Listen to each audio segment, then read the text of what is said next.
Today I am talking about a camera that honestly I don't like that much, and I think that that's an unfair assessment on my part, but it's just that I've had this camera for over 2 years and I just never feel myself reaching for it. So today I just kind of want to explore why that might be, and I want to hear from you guys because you guys are always very insightful about cameras and your gear, what I might be doing wrong and why I just can't seem to get along with this camera. Because the Mamiya 6 is objectively a really good camera. I think it came before the very, very popular and much more expensive Mamiya 7.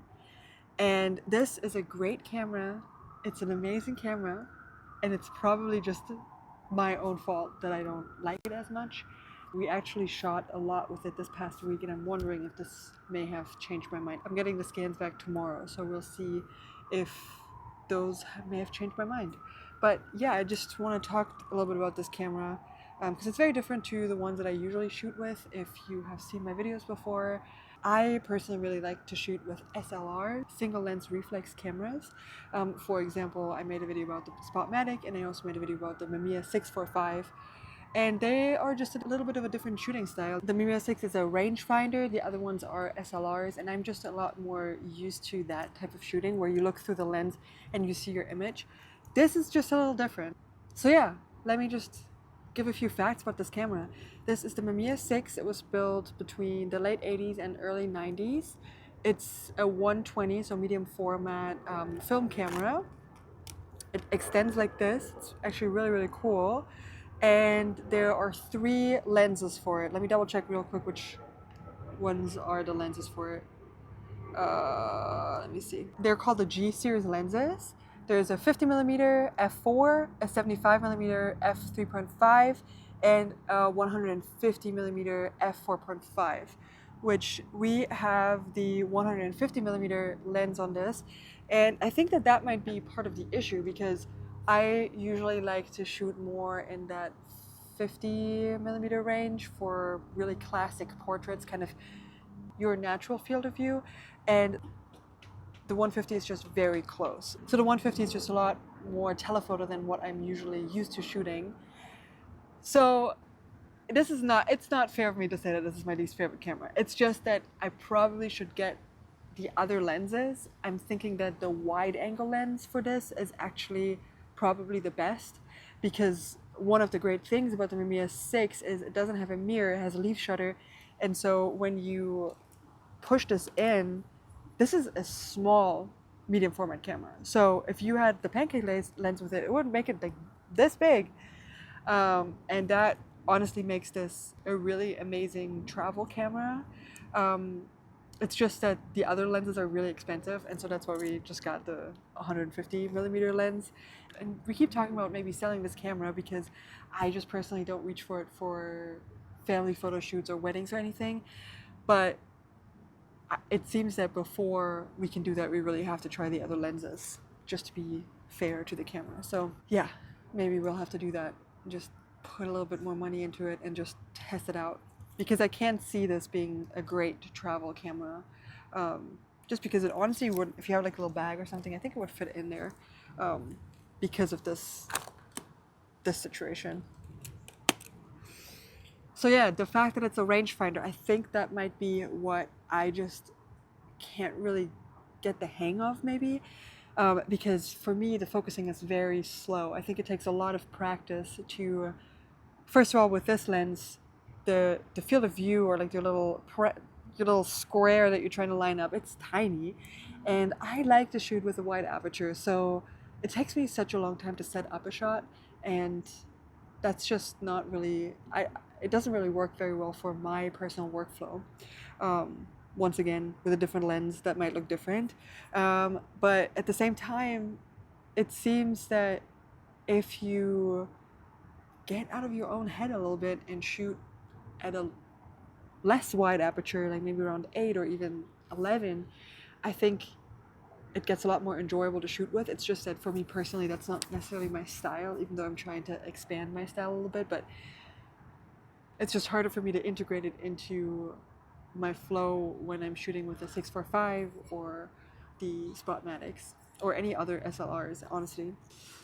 The results with this camera are honestly amazing when you get it right. Chris gets a lot of shots very perfect, and we actually have a few prints at home of photos that were shot with the Mamiya 6, and it's really awesome because it does shoot in a square, so it shoots in a 6x6 format, which means that you get 12 shots per 120 roll, and it's just an interesting format. You can crop it very nicely, but also just this square format as a print, as a standalone image, is very nice, and it challenges you a little bit with the compositions because you don't have a built-in composition. Like you don't have a horizontal or a vertical frame. In a way, you're shooting in a square with the expectation to maybe potentially crop it later, and that leaves room for flexibility, but at the same time it is also surprisingly challenging.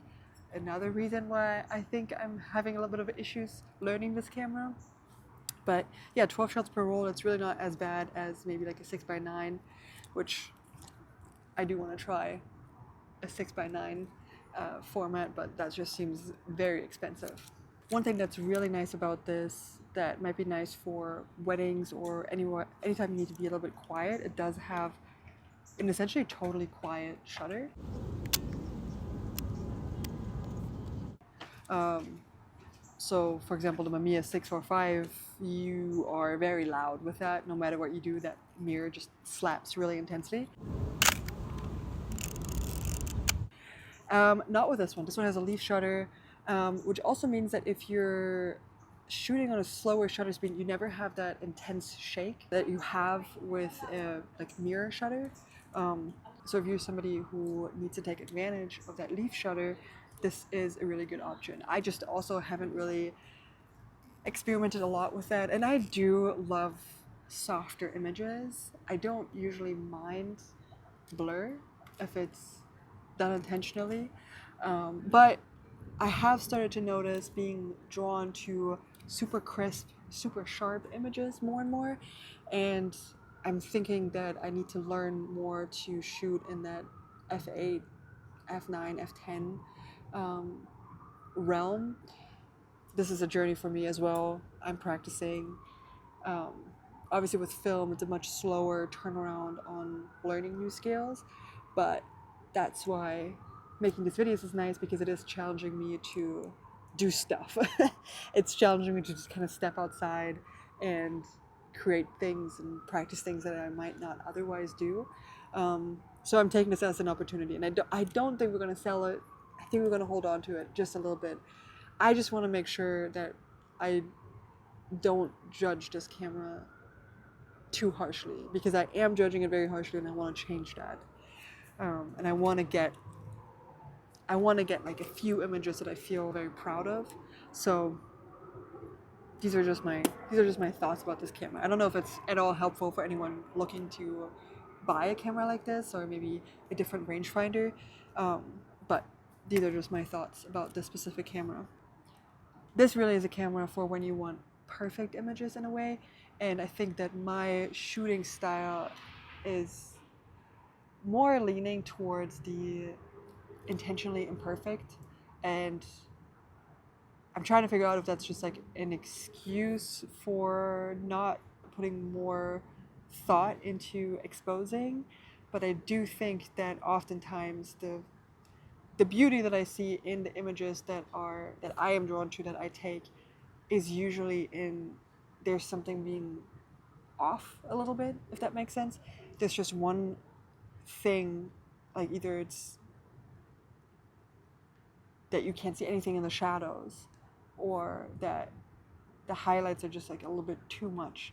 I like those images, and I think I like those images because I feel that I have my I'm surrounded by perfect images. I'm surrounded by digital photography. I work with a lot of digital photographers, and I just think I'm drawn to the slightly off photography, because it just tickles my brain a little bit, or my soul, or whatever, and it makes me more intrigued by an image, specifically if something is like slightly wrong or off.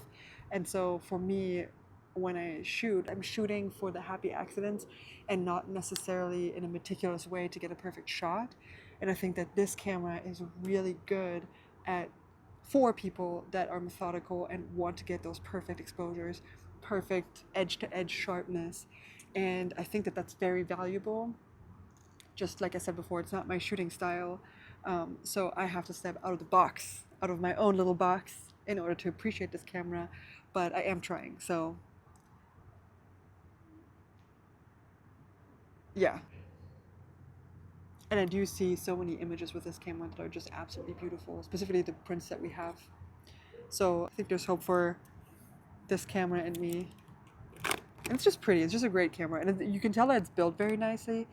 It seems very reliable. And this one specifically, obviously, I don't know who took care of it before me, but it seems very well taken care of. So it would be hard to let this one go. So I think it's gonna stay in our collection for a little bit longer, and I'm just gonna give it more time. And instead of jumping to the next camera, I'm gonna really try to learn this one and give those other lenses a shot, literally. Yeah, so the title of this video, it being my least favorite camera, it is harsh, it is true at this point, but I am hoping to change that, and I think there's hope for this and me. So let me know your tips, and yeah, thanks for watching. Have a good day. Bye.